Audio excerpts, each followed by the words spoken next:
introduction. Our first speaker is Jacob Pomrenke. He is with the SABR staff. He's been on staff there since 2011. He is the Director of Editorial Content, Editorial Content with SABR. And he's also chair of the Black Sox Scandal Research Committee.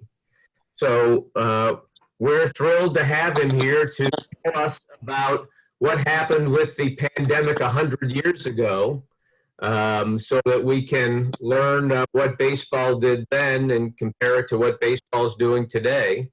And Jacob is one of the foremost experts, I think, on the 1919 Black Sox scandal. So if you have any questions about that, now would be the time to ask them. So with that, I'll turn it over to Jacob Pomrenke. Jacob? If everybody could please mute themselves as well, that would be really helpful. All right. Well, thank you, Rick, for the introduction. And thank you, Allison, for the invitation. It's great to see a lot of familiar faces here. This is my first time speaking to the St. Louis chapter. So glad we have the technology available and people are interested in hearing speakers from all over the country, all over the world, I hope, for these SABR meetings. This has been a really cool initiative that we've been able to start with the virtual SABR. So it's been a lot of fun to be able to speak to chapters and groups that we don't normally get to see here in Phoenix, Arizona, where it is currently 113 degrees, by the way. So I'm enjoying, hopefully that heat wave will cool off a little bit soon. So let me share my screen here. Make sure this works for everybody.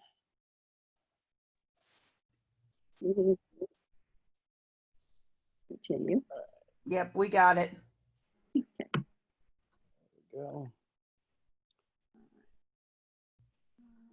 Oops, it started late there. All right, slide one, that's better. All right, can everybody see the PowerPoint Yeah, we're here? good, Jacob. All right, excellent. So Allison asked me to come on to talk to you all today about baseball during the time of pandemic. This is obviously something that is affecting our world here in 2020, and it is a long, long part of baseball history. So this is something that goes back almost to the earliest times. And some of you may be familiar with the phrase, may you live in interesting times. The internet seems to think this is a Chinese curse, but the real quote is actually attributed to a British politician in the 19th century. And this is certainly the most interesting baseball season of our lifetimes. I think we would all agree. There's been a lot of changes in a very short time.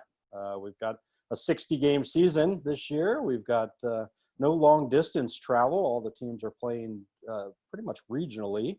The universal DH was implemented in 2020. We've got ghost runners and extra innings, I suppose is probably the best way to describe what that situation is in the 10th inning. And then, of course, we've got all the schedule upheaval going on with teams having outbreaks, including, of course, the St. Louis Cardinals in the last few weeks.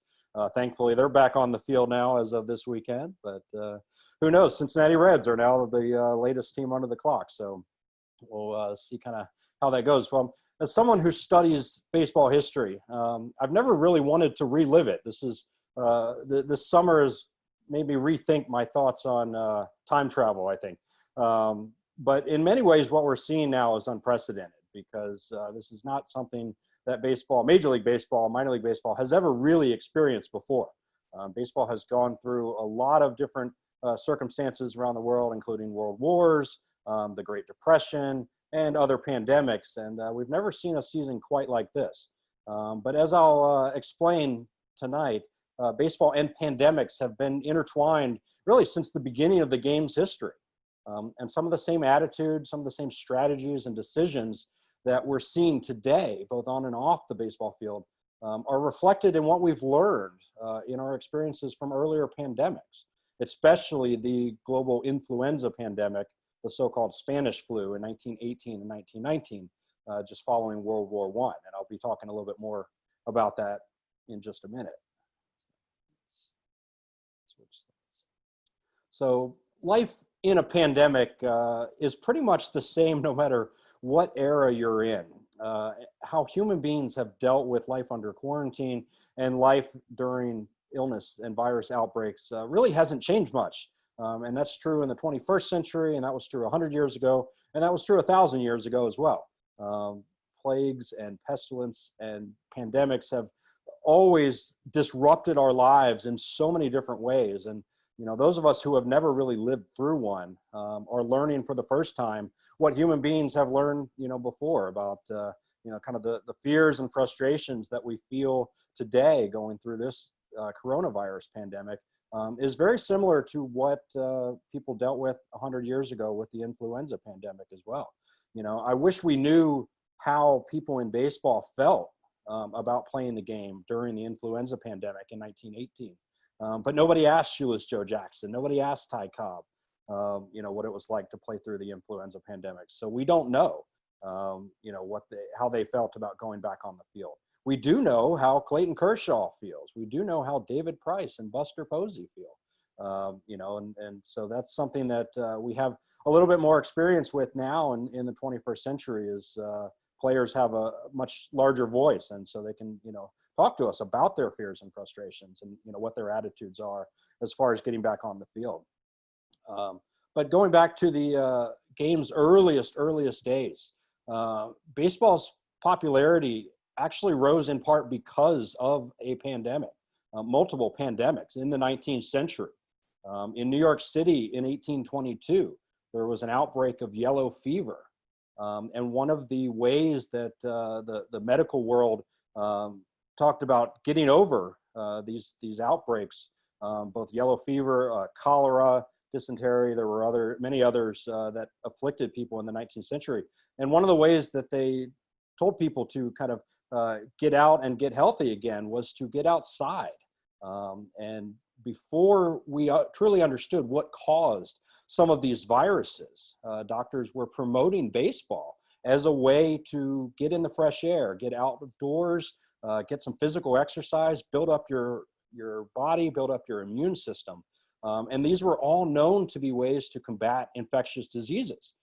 Even long before germ theory, which is really the difference between kind of prehistoric medicine and modern medicine. That's kind of the dividing line in the late 19th century, the germ theory, when doctors started to understand why these viruses happened and how to treat them. Baseball was seen as a way to, you know, help people stay healthy. And there's a quote by Walt Whitman, the great author, which many of you have probably heard before because it was in the opening scene of Ken Burns's baseball documentary back in 1994. And the quote that sticks with everybody is the final line, "The game of ball is glorious." Walt Whitman talking about the game of baseball being played in 1846 in Brooklyn. But the line right before that in his editorial that he wrote for the newspaper that year, "Let us leave our close rooms." Another way to understand it is let us leave our closed rooms, our enclosed rooms, because this is something that, you know, one of the ways that kind of ancient peoples, including Americans in the 19th century, thought of to, you know, get away from viruses was to stay indoors, close the doors, close the windows, not associate with other people for contagious diseases. Well, as we started to learn more and more throughout the 19th century, getting outdoors was actually a good way to combat these diseases. And so Walt Whitman's advice was to get out of doors and go watch baseball or go play baseball. And that was something that you know, helped clear up these outbreaks in New York City. There was a huge cholera outbreak in 1833. And right after that, baseball actually became very, very popular up through the 1840s with the Knickerbocker Club and the Atlantics Club, all those famous clubs before the professional days.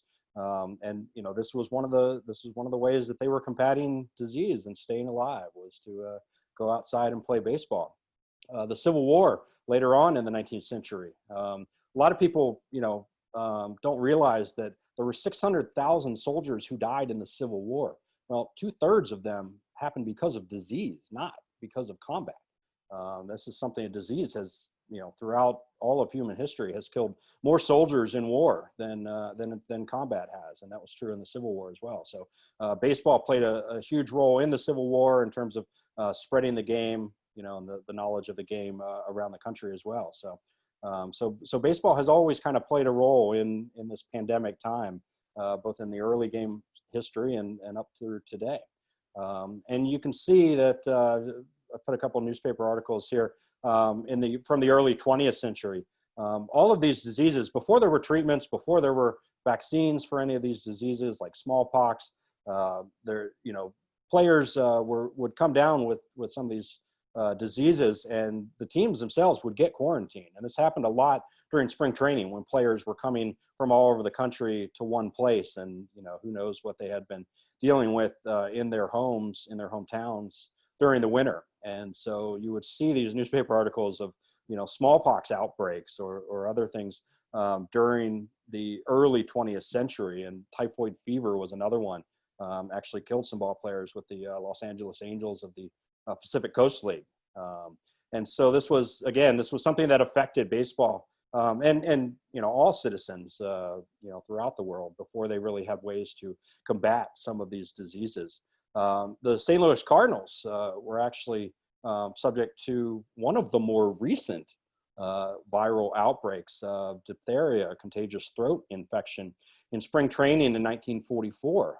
One of their longtime coaches, Buzzy Wares, became ill, and he was sent home, and all the players received vaccine shots during spring training in 1944. And of course, this year was during World War II, and so they had travel restrictions, and so their spring training was not not in Florida. It was in Cairo, Illinois, that year, just across the river. So, but yeah, the Cardinals were one of the teams that had this infection and possible outbreak.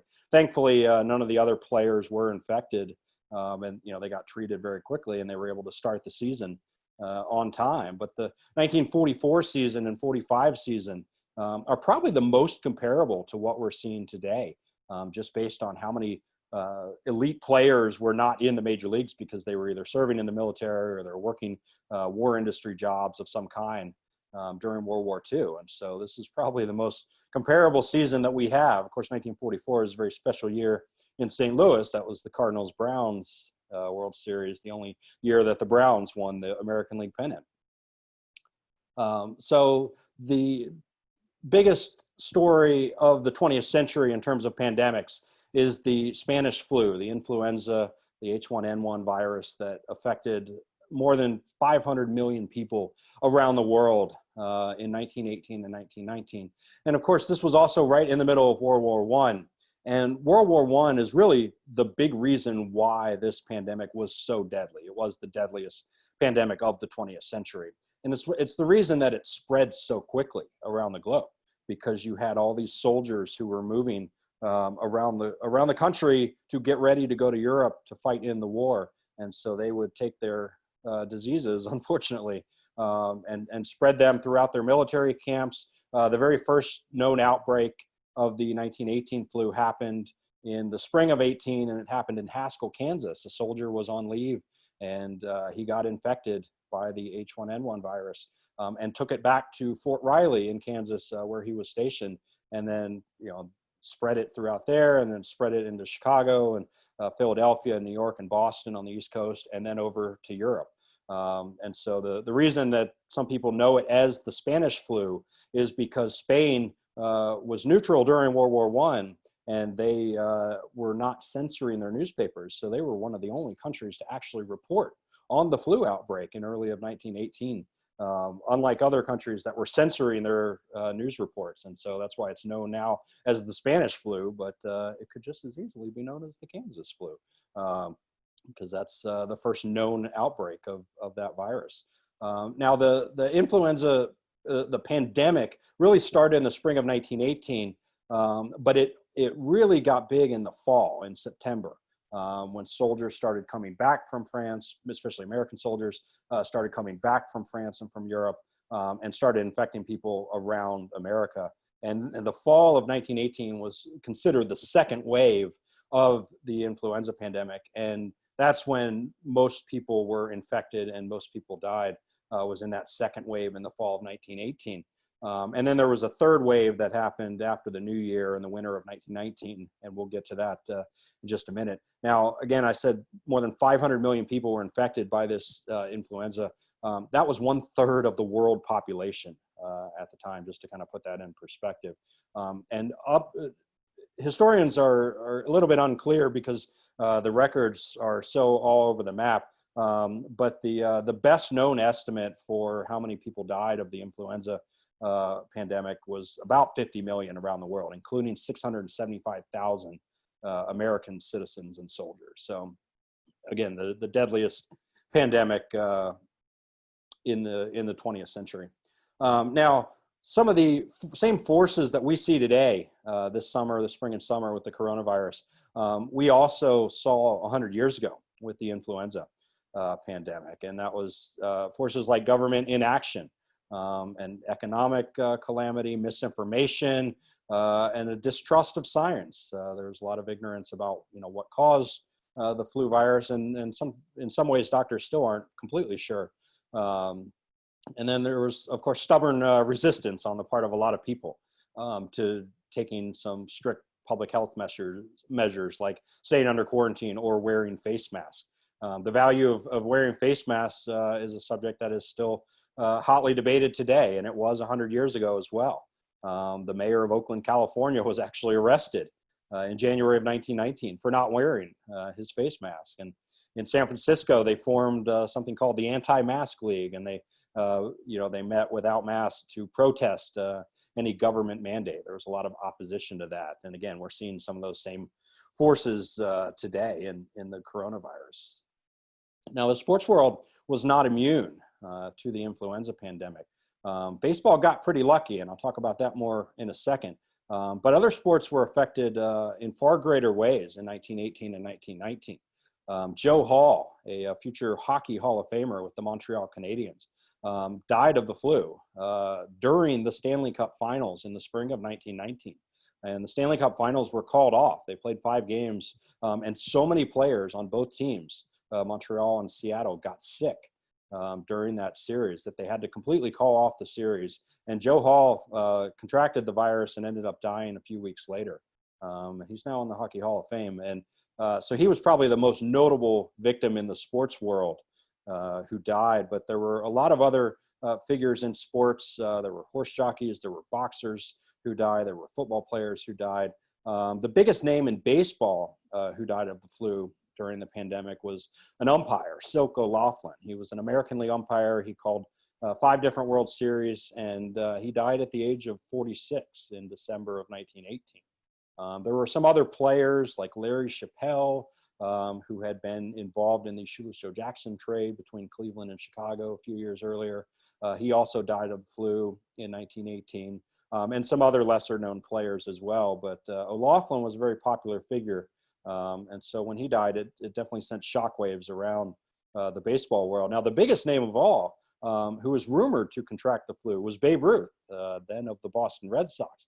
Now, we're not exactly sure if Babe Ruth actually had the H1N1 flu in 1918, but he did get sick on several occasions in the spring of 1918, and he did recover. But there are some rumors he did have some flu-like symptoms. So it is possible that he had the H1N1 virus. And, if he had died in 1918, wow, baseball history would have been forever changed if he had died in that pandemic.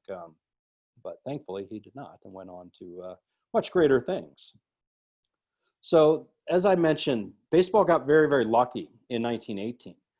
The first wave of the pandemic hit in the spring of 1918 before the season began. And the second wave didn't really hit until after the season ended. So baseball was able to play through the 1918 season without disruption from the flu. Now, World War I was a different matter. The US government enacted the work or fight order, and baseball players were not exempt. They had to join the military or get an essential defense industry job instead of playing baseball. And so baseball season was over pretty much by Labor Day. And the World Series happened between the Red Sox, Babe Ruth's Red Sox, and the Chicago Cubs in early September. And that was really the biggest reason why the 1918 influenza pandemic did not affect the baseball season quite the way it did in 2020 this year, because if for whatever reason the waves of infection had happened at different times, baseball might have had to shut down. If they had kept playing through September and into October of 1918, when the entire country shut down because of the pandemic, it's possible the World Series might not have been played. But almost fortunately for baseball, the World Series was over by then. And so it's almost just a stroke of fortunate luck is the reason why the 1918 season was not affected so much by the flu as it was by World War I. If the timing had been different, it might be different. But the World Series was over and players scattered, and many of them went to California during the off season to play in the California Winter League. This was actually an integrated winter league for most of its history. It was started around 1910, and there were major league players, minor league players, and Negro League stars who would go west to play ball. And there was always, just about every year, there was an all-black team that played in the California Winter League. Unfortunately, 1919 was not one of those years. The Pacific Coast League president had, back in 1914, had banned black players and fans from being in the ballparks, from the Coast League ballparks.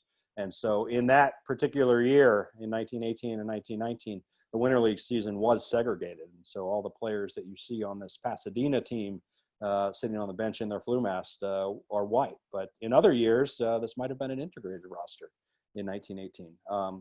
Now, the Winter League season that year was affected greatly by the flu.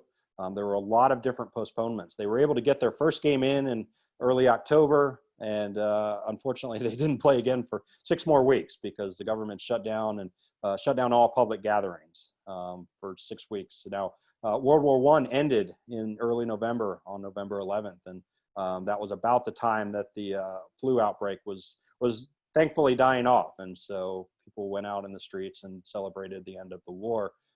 And thankfully did not get infected too much. And by early December, all the restrictions, all the lockdowns were pretty much called off.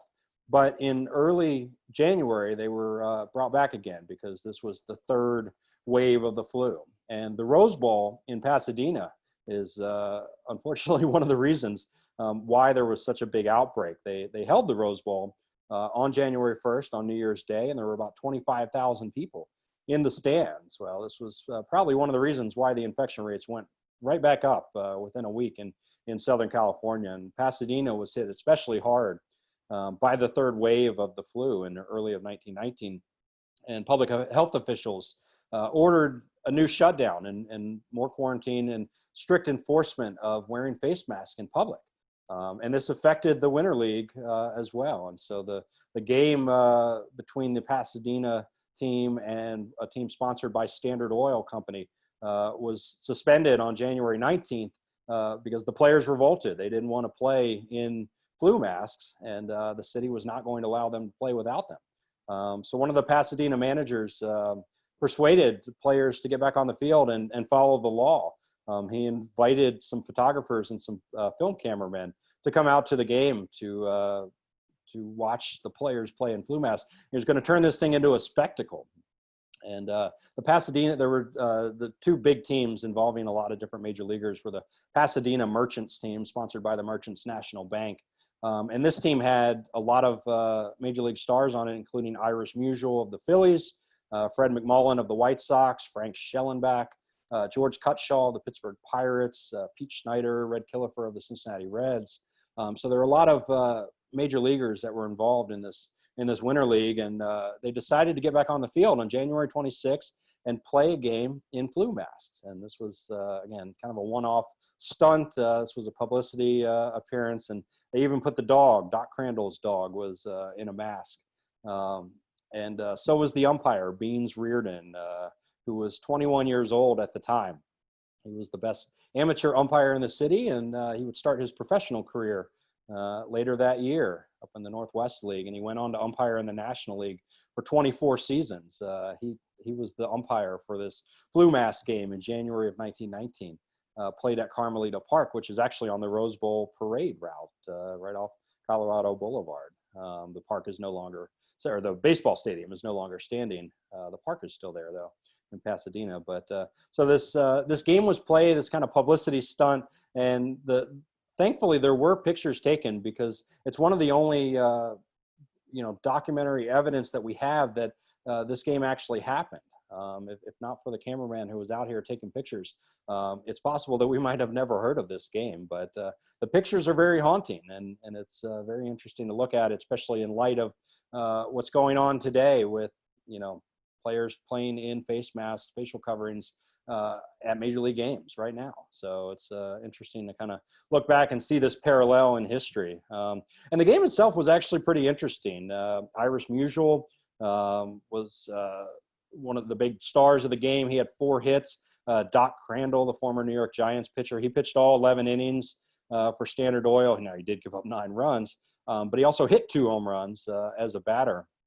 And Chick Gandil, the White Sox first baseman, knocked in the winning run in the 11th inning. And 10 months later, he would do the same thing for the Chicago White Sox in Game 6 of the World Series. And by then, the pandemic was thankfully over, and baseball's integrity was more at risk than its immune system. The flu was no longer a serious concern in the 1919 season, and it really had very little effect on that season being played. But again, the fact that we have pictures of this game to show that it happened makes it very eerie to look at and see that, players were largely doing the same things in 1919 as we see some of them doing today in 2020. And, it's real interesting to look at the game today and kind of look through the timeline, because in this time that, we're in right now, it's every day kind of feels like a week, and every month feels like a year. It almost feels like what happened back in March when all of sports shut down. Hard to believe how quickly our world's changed. And, for those of you who may have been living under a rock since March, first of all, congratulations on your commitment to social distancing. But it's real interesting to kind of look back now. We're now almost 8 months into the current pandemic, and it's looking back in hindsight, whether we're looking back at the 1918 flu or we're looking at the coronavirus this year. It's always interesting to see kind of how things evolved, and again how quickly our world's changed. The game feels very familiar, and yet the way that it's being played right now is so obviously very different. And again, just seeing how quickly everything shut down in March. Players, pitchers, and catchers reported in early February. We had spring training games for a couple weeks up through March 12th. And then all of a sudden, boom, everything shut down. And of course, the NBA had suspended its season the day before that. Rudy Gobert had tested positive. And so he was the first major athlete to get sick with the coronavirus. And the very next day, it seemed like every sport, every league around the world was shutting down. And so that's just how quickly it happened. And of course, now we're millions and millions of cases, and coming up on 200,000 deaths in America alone. And so it's very kind of eerie to look at it and see how quickly things have changed. But thankfully we do have baseball on the field now, and looking back through kind of how things evolved throughout the early summer of this year. We did have some virus outbreaks in June with some of the spring training camps, or summer camps, I guess they called them, in Florida with the Toronto Blue Jays and the Philadelphia Phillies. And of course, minor league baseball is not being played. We're only talking about Major League Baseball right now, because in America, at least, thankfully there are other leagues in other countries that are playing as well. But here in the U.S., Major League Baseball, it took months and months to get them back on the field. And, people talked a lot during the summer about the negotiations between Major League Baseball and the Players Association, and, all the economic struggles that they went through in terms of, finding a way to get back on the field. Well, the reality is, as we've learned, the virus is kind of in control here. And even if they had a perfect agreement and been, in 100% cooperation, it's very unlikely that they would have been back on the field before July 23rd or the 24th, when they were finally able to hold opening day. Now, as we've seen, with other teams, including the Cardinals, that doesn't mean that teams are able to stay on the field very well. And baseball looks a little bit different now, and it's it looks familiar in terms of, who we're watching for the most part, but, players wearing face masks on the field. We see these socially distant celebrations, with the high fives for home runs or walk-off hits or something. And then, of course, we see players like Buster Posey, David Price, Ian Desmond, who are opting out of the season and not playing at all.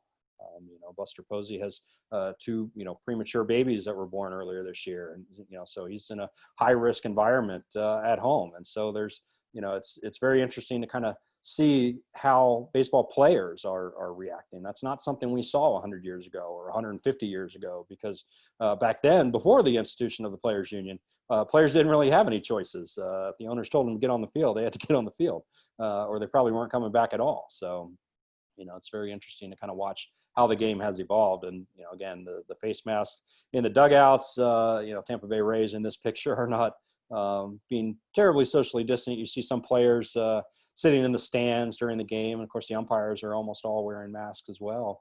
Of course, the biggest change is no fans in the stands. Very few people are allowed in the ballpark at all, and they're separated by tier 1, 2, and 3, depending on how important they are to the product on the field. And then you've got maybe this unofficial tier 4 in the MLB operations manual, the mascots, who also aren't allowed on the field. They're only allowed in the stands and only at home games. And you see all these cardboard cutouts that some of the teams are putting in the stands, like this one of Bruce Lee in San Francisco at Oracle Park with the Giants. So there's, the game itself is familiar, but it's also very, very different. And so it's interesting to kind of watch how it has evolved, even just in the past few months. And of course, again, we're talking about this mostly in the U.S. We're not even talking that much about what's happening around the world. Other countries, have instituted more strict lockdowns and been able to come back a lot quicker than we have here in the U.S. The Korean Baseball Organization began play in May, and they were televised on ESPN just about every night throughout the spring and summer. And they actually began allowing fans back in their games in July. Now, it was only at 10% capacity of the ballpark, and you couldn't have food at your seats, and you had to sit a couple seats apart. And I actually heard this weekend they were shutting down a couple stadiums from fans because they've had a few more outbreaks.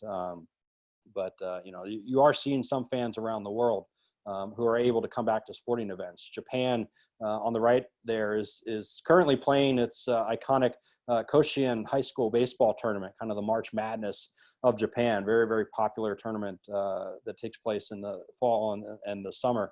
And they're currently playing right now as kind of an exhibition with 32 high school teams and limited fans in the stands. So it's fun to kind of watch and see what's happening around the world, and some of those countries, again, they locked down earlier than we did, and they used their time wisely to establish comprehensive testing, contact tracing, all the things that we're currently lacking in the U.S. Unfortunately, that magical thinking is not going to help bring sports back any faster, or the rest of our daily lives as well. But, it is possible. It is, we are seeing that in other places. And so it's nice to see that. And, hopefully we'll get back to that again soon here in the U.S. as well. Of course, who knows what the future holds. The Cardinals recently went 17 days without playing. That's according to D.B. Firstman, fellow SABR member, that is the longest gap that any team has ever had during a Major League Baseball season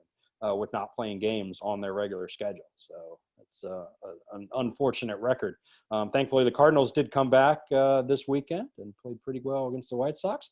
But now the Cincinnati Reds are another team that are currently sitting out, and we don't know when they'll be back.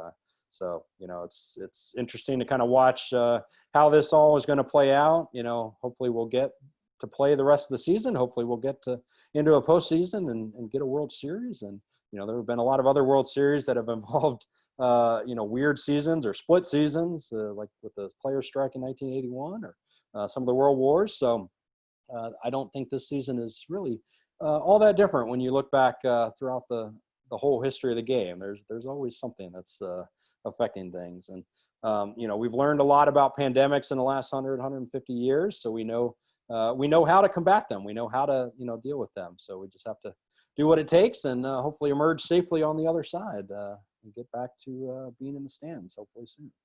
So thanks again for everybody listening to this. I'll stop sharing my screen now. And happy to answer any questions. Awesome, Jacob. Thank you so much. We've got a few questions. Lots of compliments on how great the presentation was. One question that came up was there was the recent Sports Illustrated fictional story based on the Spanish flu that was about was that about a real sports writer from the Boston Globe? Do you know anything about that?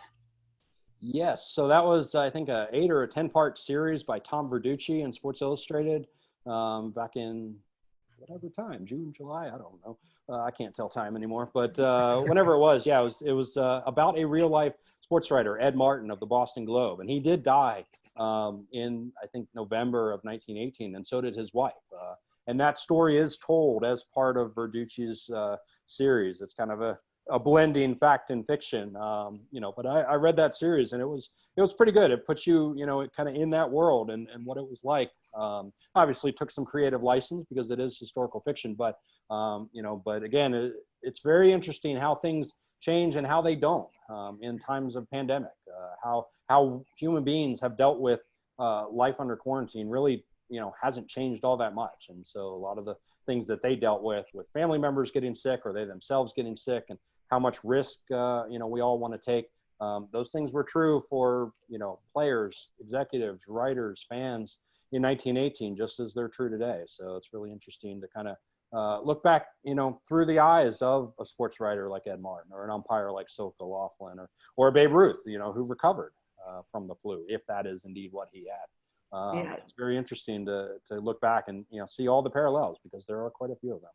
Yeah, we have some speculation on what would the stadium be called if it wasn't the house that Ruth built. I don't think it'd be called the house that Wally Pipp built, but We've got the house that Lou built. all right, yeah. Is the speculation. So we've got some notes that the flu was particularly bad in the Boston area in 1918. So do you know anything about its effect on that 1918 World Series, attendance, anything like that? It didn't seem to affect the World Series as far as we know. Again, the sports writer Ed Martin from the Boston Globe did die a couple months later. And Boston certainly was one of the major epicenters of the flu, especially the military hospitals in the area as people were coming back from Europe from World War I. I don't know of any real tangible effects on the World Series. I don't believe it really affected attendance at all. I think that, World War I kind of was the great driver of everything that happened in baseball in 1918. It's the reason the season ended so early. It's the reason that the owners instituted a different pay scale for World Series gate receipts, which caused a player strike before Game 5 of that World Series in 1918. It's also the reason they shortened the season in 1919. Some people have speculated that it's also because of the flu, and that may have had an effect because certainly owners did not know if fans were going to come back in the same numbers after, what was a very tumultuous 1918 season.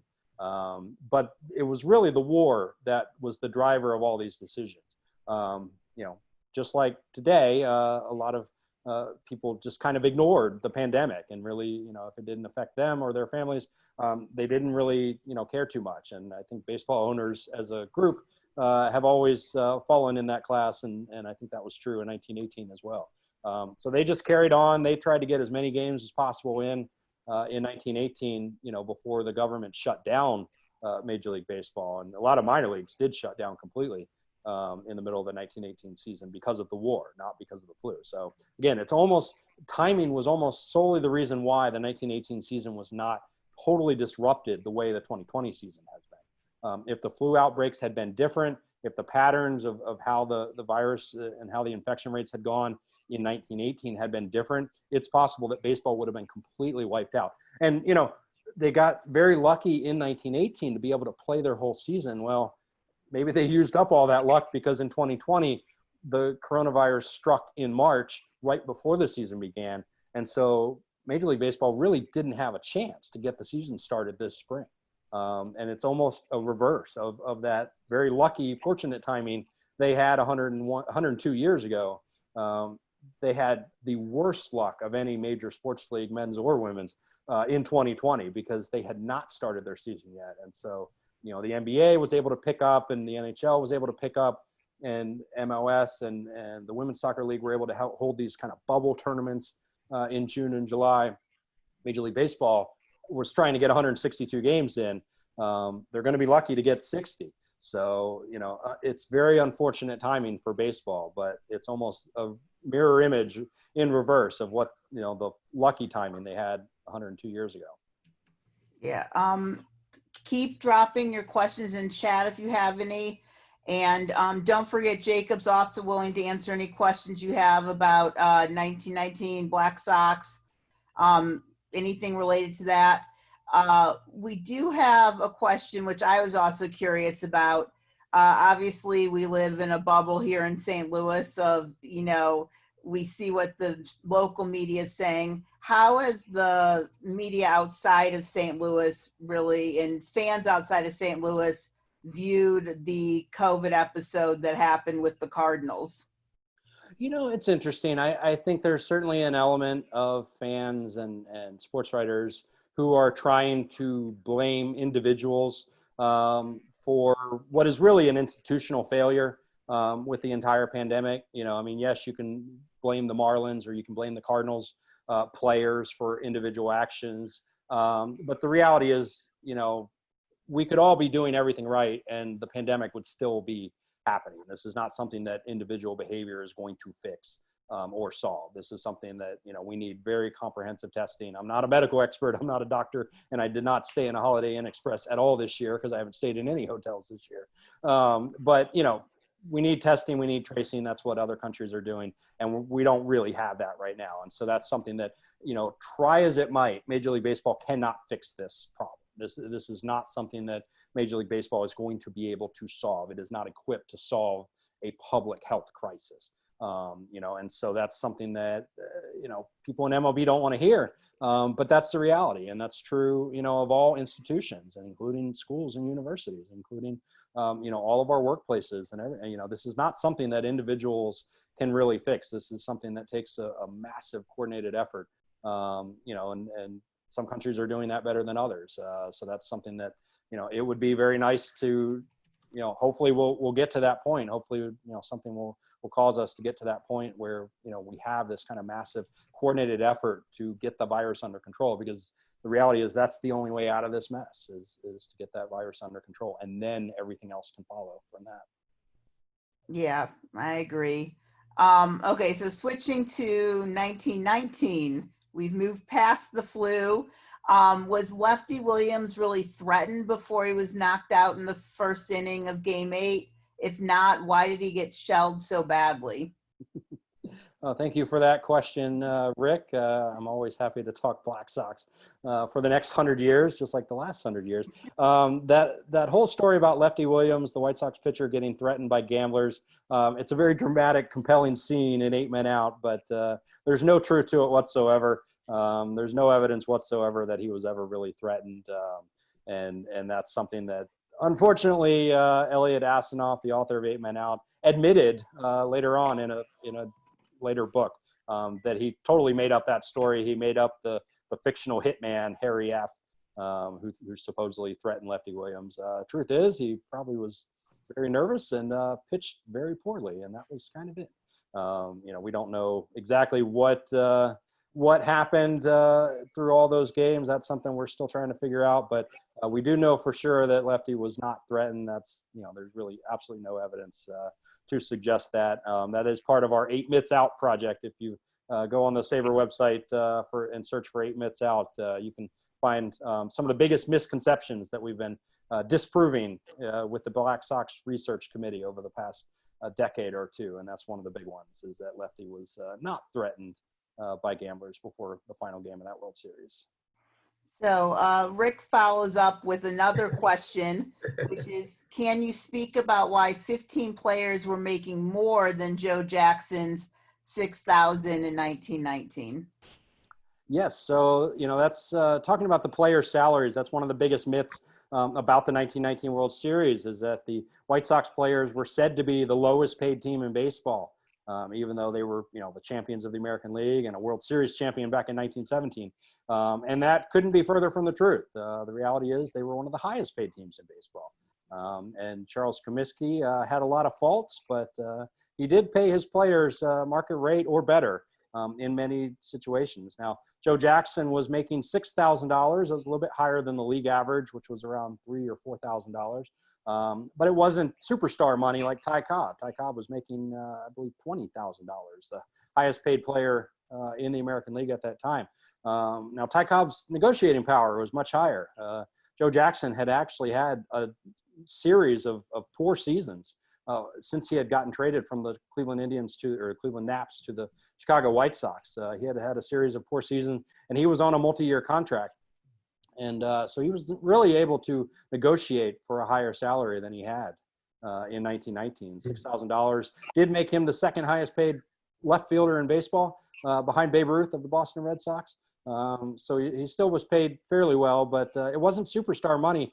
But his performance was not really superstar level, quite the way it had been when he was with Cleveland, hitting 400 just about every year.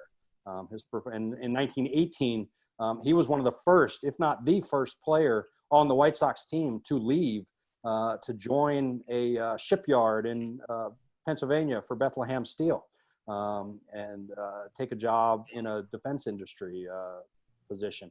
And so Charles Comiskey kind of held that against him too. And so when it came time to negotiate his contract for 1919, he held that against him and actually threatened to ban Shoeless Joe from the game before the 1919 season.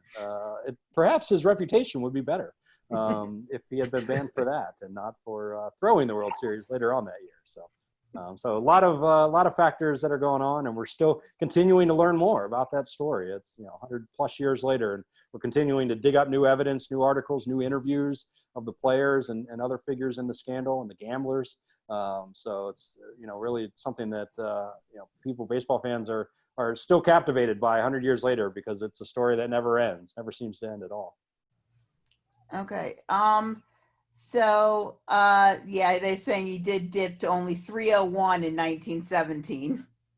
And he had to work hard to get it up to 301 in the final couple weeks of that season, too. Yeah. So, I think sort of final question, if there was one thing that you wish the majority of people knew about the 1919 World Series, what would it be? I think the biggest key to understanding that whole scandal and that whole era in baseball history is to understand how intertwined baseball and gambling have always been. It's one of the reasons that sports in itself is so popular. The NFL may claim to have the largest fan base, but the reality is it's gambling that is driving that.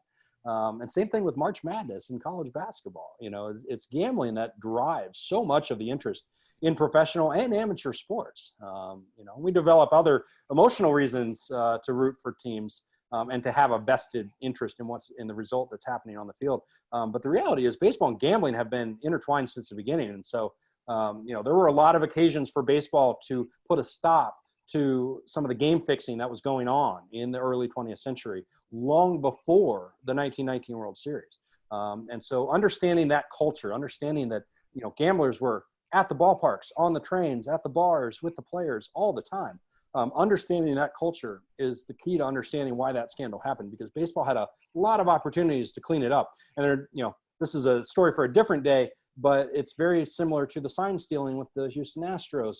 Baseball had a lot of opportunities to clean that up over the last 4 or 5 years. The Yankees, the Red Sox, the Dodgers have all been implicated in their own, shenanigans using technology to get an edge during games, just like the Astros, who of course took it, way past any other team in their wrongdoing. But, baseball had a lot of opportunities to clean that up. And that was true with gambling and game fixing 100 years ago as well. So some things never change.